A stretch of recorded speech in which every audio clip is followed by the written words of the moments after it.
Okay.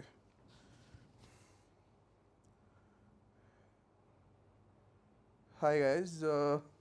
Welcome to IndieCast solo episode as my mother is enjoying her trip to Turkey and my brother has gone to the hills and enjoying the amazing weather that will be coming his way while I'm stuck in Delhi NCR in this awful heat, and the temperature is like averaging at 45 degrees Celsius.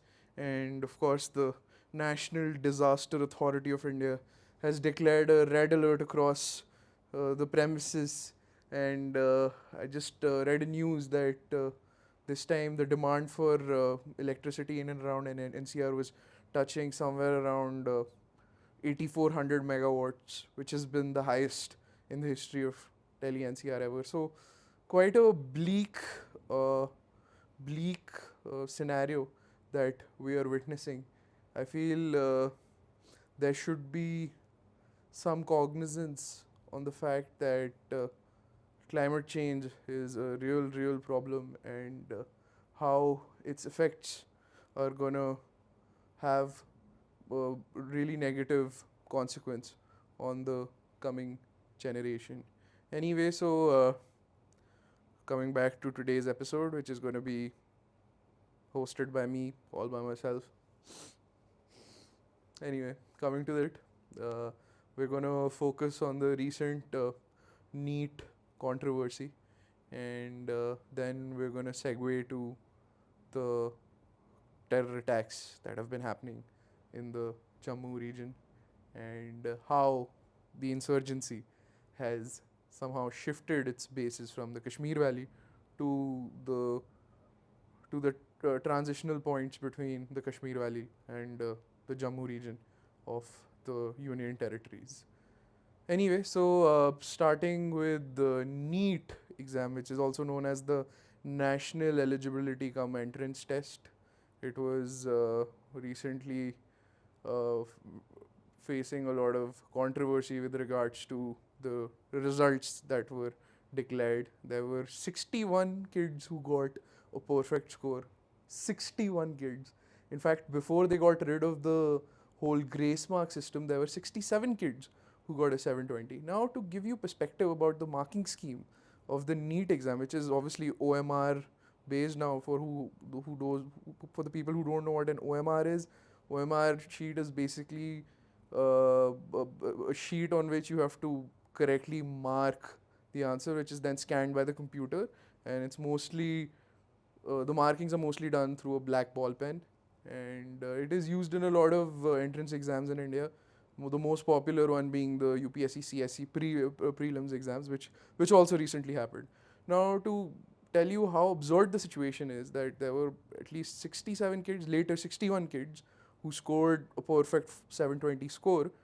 Now, what happens is that if you score a correct answer in the paper, you get 4 marks, and if you score an incorrect answer, you get somewhere around a mark deducted from your entire kitty, which is a negative marking system which a lot of people follow. Now, the controversy emerged when there were a lot of kids who had scores like 719.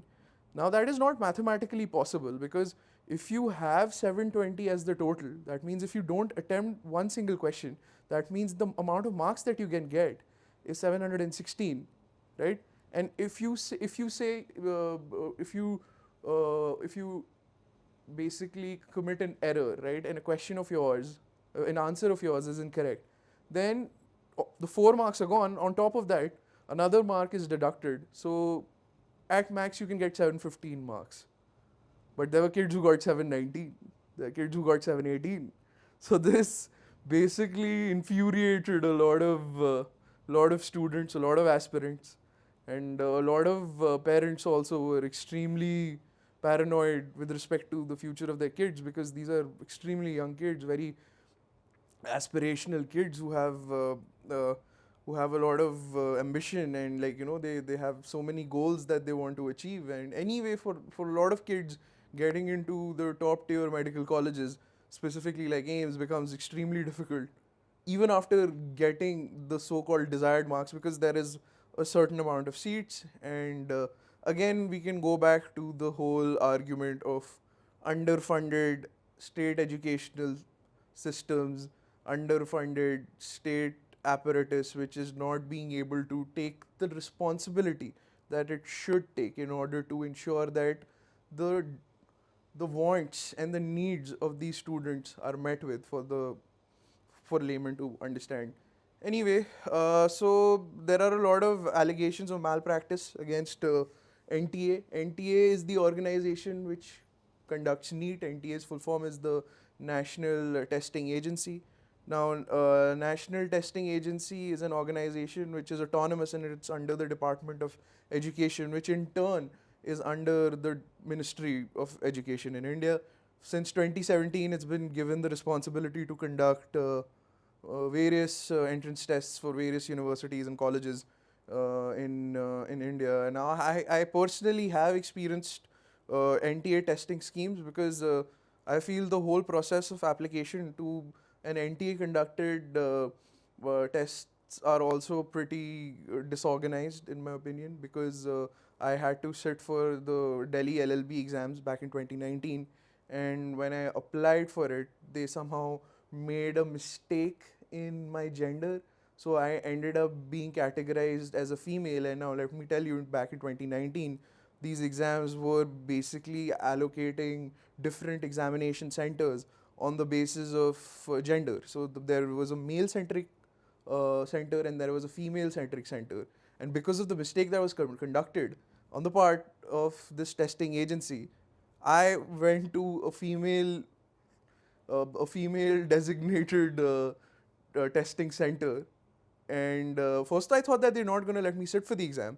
But I went to Delhi University, I protested. I said, I've already wasted 2 years for preparation. I need a backup because around that time I was preparing for the government services exams, and law was like the only backup I had. And now, though I'm a practicing lawyer, but back then, like this was the only option I had. So NTA was conducting this examination. So yeah, I went for the exam, which was girl girl only center, and it was a pretty disheartening experience because I felt that again there was a lot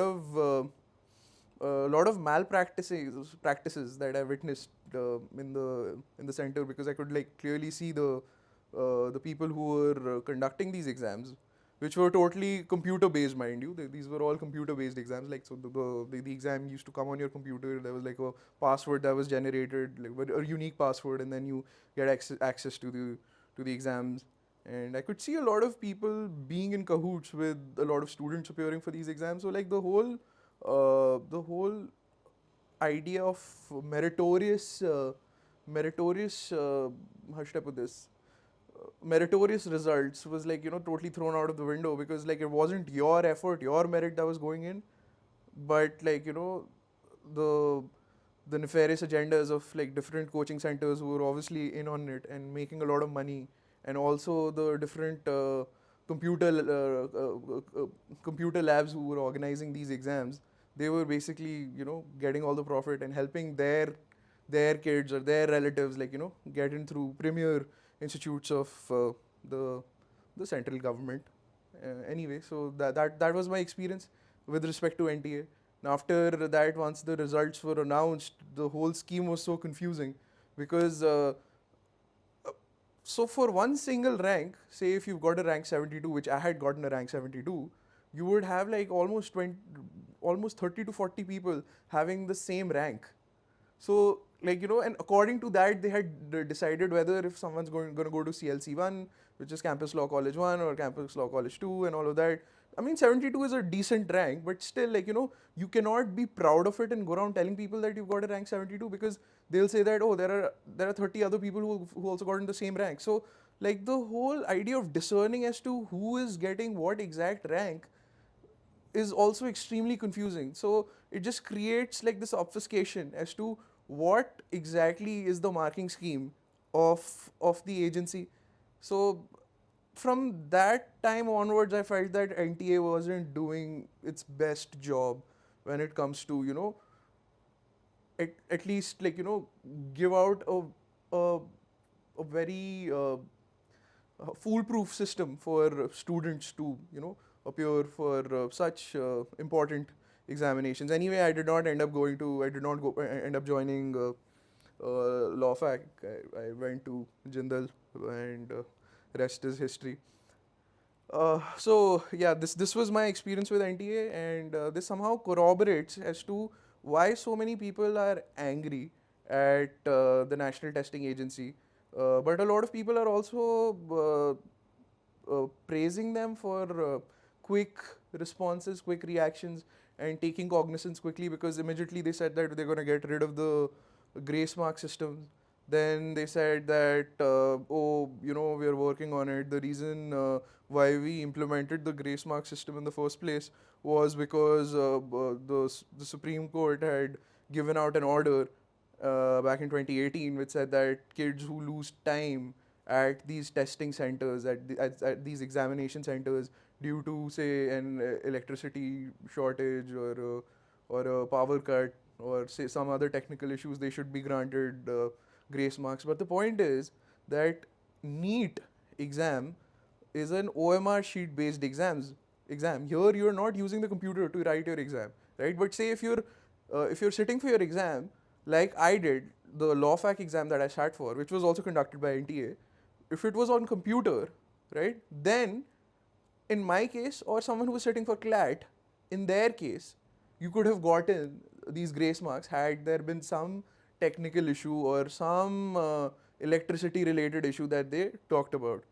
So after that, they said, fine, we're not going to implement this order in NEET's case, and they got rid of the whole grace mark systems. A lot of people are also very very angry at the fact that what do you do with respect to the other kids who actually worked really hard and have gotten a very very good score. What do you do with them? Do you also conduct a retest for them as well, or do you only and only restrict the retest to a specific pool? Like now they're saying that they'll conduct a retest for like somewhere around 1500 students. It's again like not answering the glaring questions that are out there as to why did such a big lapse happen in the first place, and if this is going to happen again or not. The problem is that right now there are a lot of important players in the education industry who have also gotten involved in this. Notably, this gentleman called Alak Pandey, who is from Physics Wala. And right now, what has happened is that a lot of these coaching institutes have become, they have gotten some type of a godly status, because they really help a lot of students out of, like, help out of these rigorous exams, and like a lot of kids come out of these coaching institutes clearing these exams with flying colors. So automatically the people who help these kids out, who are totally depressed and, like, who feel that they have absolutely no hope left, uh, the people who are running these coaching centers, they suddenly become, like, like gods. And all comes in Mr. Alak Pandey, who's, like, approached the Supreme Court and has said that he's going to employ a bunch of lawyers, and they're going to come in and, like, and advise him. And in the writ petition, they're going to talk about how, the exam was rigged. That he also mentioned in one of his interviews that there were, like, that there was some examination center in Haryana, Jhajjar, where 6 kids sat for the exam, and all 6 scored a perfect score. So, again, like I had mentioned in my case with respect to the law fac exams, where I could clearly see that the people at the examination center, the invigilators, were helping certain students with their examination. There is a strong possibility that this happened in the examination center at Jhajjar as well.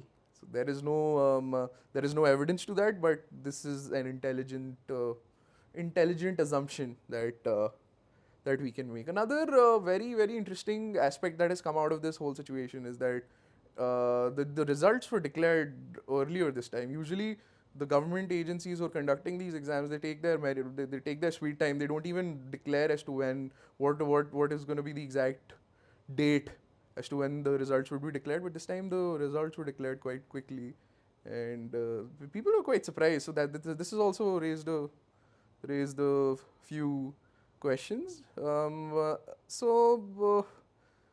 So with respect to transparency, people are happy that NTA has been responsive, the respective ministries have been responsive, but the Supreme Court has also come down on this heavily. They've said that why do you have to, oh, see, electricity shortages in Gurgaon because of the demand. Anyway, coming back to my point. So a lot of people are saying that why do you have to play with the future of these kids, because a lot of these kids who don't get admission in good government colleges, they don't want to pay through their noses and go to the private colleges, where I was hearing that for MBBS you end up paying somewhere around 1.5 crore rupees, and for a BDS you pay around, BDS is the dental degree, you end up paying somewhere like 80 lakhs. So that's a lot of money for the middle class man in India who's already extremely frustrated by the government system. So a lot of these kids who are not able to make to the premier institutes run by the government for medical education, they end up uh, they end up going to places like the uh, the former Soviet republics. They go like Russia, Uzbekistan, Ukraine, and yeah, these students, these were like the students who faced the most amounts of problems while evacuating Ukraine when the war started. So to a very large extent, because we are not being able to provide the right type of environment in our country where medical education is accessible and is not ridiculously expensive, that's why we reach a situation where so many parents literally risk the lives of their kids so that they get a decent education, decent higher education, and their future is secured. Anyway, enough of neat talk. Now we're gonna segue the conversation to the recent uptick in attacks that are happening in uh, Jammu region specifically. Now we have to know who are the Gujar Bakarwals. Gujar Bakarwals are a tribe which are ethnically and historically related to the Gujars in North India as well, like the Gujars that we see in places like Haryana, Western Uttar Pradesh, Northern Madhya Pradesh, Gujarat, even in places like Pakistan. In fact, the word Gujarat actually means the land of Gujars, because historically the the Gujar people were the biggest rulers of the region of Punjab, Rajasthan, Gujarat, and they were known as the Gujara Pratiharas. So from that you got the word Gujarat. In fact, there is a city called Gujarat as well in the Punjab of Pakistan. Anyway, so Gujar Bakarwals are related to these former pastoralist communities who are now landed communities, but the Gujar Bakarwals of Jammu are still pastoralists who do not have like a set settled living. They're mostly on the move, and from different climatic conditions, they basically migrate from one place to another. And this community also played a key role uh, in informing the, allegedly, this is not confirmed, allegedly informing the Indian army about the incursions that were happening at Kargil in 1999, which led to Operation Vijay. So, of late, what has happened is that the Gujar Bakarwal community of Jammu and Kashmir feels isolated. And because of this isolation, they have started helping out not all the Gujar Bakarwals, but like a certain section of Gujar Bakarwals. They have started helping out the Islamist militants from the side of Pakistani occupied Kashmir. So they've been provided intelligence and information about transportation, and mostly it happens at places where transport is being made for essential items like fuel, like clothing, food stuff. So such vulnerable movements are usually attacked, like classic guerrilla warfare. So you will have like 3 4 extremely trained militant slash terrorists who would just jump out of the thick forests and ambush like an extremely exposed truck which is full of such goods, and they'll end up killing 3 4 jawans and then again disappearing out in the bushes. Then recently a bus which was traveling to a Tirth Sthan, a place of worship in Jammu. It had a lot of pilgrims from North India. It was attacked and 9 people killed. The bus also fell inside a gorge. It was again, what should we do? What should the Indian state do in order to tackle this problem? I am not an expert when it comes to counterinsurgency. I'm just an observer and a keen researcher. What I can say is that from the recent analysis is that most of our guns and most of our resources are pointed in Jammu and Kashmir. Sorry, in Kashmir, in the Kashmir Valley. I'm so sorry. In the Kashmir Valley. Most of our resources are pointed in the Kashmir Valley.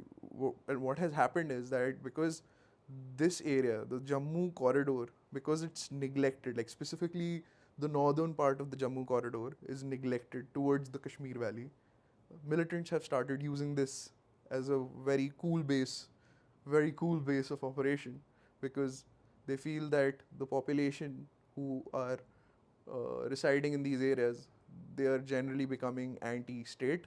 So it is easier for them to sell their religious-driven agenda, because the Gujar Bakarwals, unlike the Gujars of North India who are Hindu, the Gujar Bakarwals are Muslims. So like for the militants, it would be easier to tell them that you are Muslim, you're being discriminated against by the state. Why don't you help us out and we'll do jihad for you? So like it's easier for them to convince these affected tribes that yeah, they are being let down by the state. So yeah, why not? Let's just support them, give them some intelligence so that we can have our revenge. In fact, like in one of those attacks which happened back in December, where 5 to 6 Indian troops were killed. In retaliation, the Indian forces went and raided another village where 3 to 4 people also died, and turns out that they weren't directly involved in the collaboration with the militant. So innocent people died, and what happens in such tit for tat reactions? The masses get disillusioned and they end up supporting the militant organizations more. And now, what the ISI is doing and what the Islamist groups in Pakistani occupied Kashmir are doing is they're trying to secularize the movement. They're trying to make it look as if it's a secular movement where it's got absolutely nothing to do with the hardcore Salafist slash Deobandi inspired jihadist movements, and they're going to the extent of renaming or rebranding their movements as the Resistance Front, or another one of those far left sounding names. But they are not, they're clearly not left wing. They have like their own Islamic agenda. It's like it's something that they want to sell to the West. And given what the political capital of the West is of late, they would love to consume something like that. And yeah, so through these organizations, these attacks have happened. And what the Indian state, in my opinion, needs to do is that it has to start indulging in more reconciliation with the Gujar Bakarwals, who a lot of experts also think that they feel a little isolated. I think the whole trajectory started with the very unfortunate incident of a young girl being gang raped and killed, and the whole reaction to that. Again, I'm not going to go into the details of it because that's not my place. I'm just here trying to understand and objectively give my opinions on policy making. And from that angle, if we see that a particular group who is so critical in the infrastructure of our counterinsurgency operations, right? If you look at 1999 Operation Vijay, where Indian intelligence claimed so openly that it was this community which helped them out in nabbing the Pakistanis. So if this community is so important in counterinsurgency and security related operations, I think some reconciliation really needs to be done, because historically what I've heard is that in Jammu and Kashmir, the Gujar Bakarwals are not only discriminated in the Kashmir Valley, they're also discriminated by the Dogra Hindu dominated Jammu region. So it's a very discriminated community. So now when Kashmir Valley is finally, stabilizing, I wouldn't say that it has stabilized. There's a lot of tension. There's a lot of tension, beneath the calm, but it is to a very large extent been stabilized. So if Kashmir is now stabilized, I think the people at the transitional zones, they would definitely feel that when will we when will we get the benefits of, the so-called state repair work that needs to be done in an already damaged region, which has been facing conflict for over 75, 76 years now. So I think there should be reconciliation that needs to be done. There should be a bigger outreach. My whole take is that Jammu was neglected too much when it comes to, like, the security apparatus, and it's high time that there should be some division of labor, and there should be some operation that needs to be done to such an extent where these extremely vulnerable forest tracts, which are always exploited by the militants, are, like, are given such cutting edge protection that such attacks do not take place. Because what it does is that if religious tourism gets affected and all of that, makes the issue communalized again and the passions rise again, and nobody benefits out of that. So I think the state, I know it's doing its work, uh, needs to focus on the Jammu region again, because if you look into one of the most ghastly attacks that have happened against the Indian military infrastructure and apparatus, like specifically in the early 2000s, they were mostly done either in South Kashmir, obviously South Kashmir, and what is south of South Kashmir? It's the Jammu region, right? So there was another incident which happened in the 2000s. It had, like, the Maratha light infantry, which was guarding the border. I think it was near Poonch or something like that, and Poonch or Rajouri, one of these two places. And it was attacked by a contingent which was being led by the infamous Ilyas Kashmiri, and one of our soldiers, it is said that he was decapitated and his head was taken to the other side of the border and it was displayed on the local newspapers. So that also happened in Jammu, and, like, it is said that in that ambush, in that attack, 8 to 9 of our soldiers were killed. So what we are witnessing right now is nothing new. I think historically, when it comes to our counterinsurgency operations, there is so much concentration on the Kashmir Valley that we forget that there are certain areas in Jammu which are also exposed and deserve similar amounts of attention. And there needs to be, like, equal distribution of labor in terms of how we're distributing our forces. Anyway, I think this was a long and a sweet episode where I discussed two raging issues right now. I mean, I could have talked about the heat in Delhi NCR also, but it is still something that I need to do more research on. So I will have that discussion probably in the next episode when Raj or Mom are back. And yeah, thank you so much. And now onwards, we'll also put in our episodes on Sunday. I was about to do that this Sunday as well, but I couldn't, and I apologize for that. And the reason for that is that there's a lot of work that has come up, and there's a new place that I'm joining. So managing all of that becomes a little tricky. Anyway, thank you so much for joining me. Please subscribe, share, like, give your own opinions. If you don't like my opinions, comment. And yeah, don't feel shy to share your opinions, because I think it is very important that we let the world know what we think. And with respect to the access to data, internet, These days, everyone has a platform, and I think that is the most leveling thing that can happen to a society. Once everyone has a platform, once everyone has a place to express, I think people become more empathetic, and people understand a lot more issues in a more in a more empathetic fashion. I feel, where they try to see the other person's perspective as well, where they try to be in other person's shoes as well. So yeah, thank you so much, and do comment, do let me know what you think.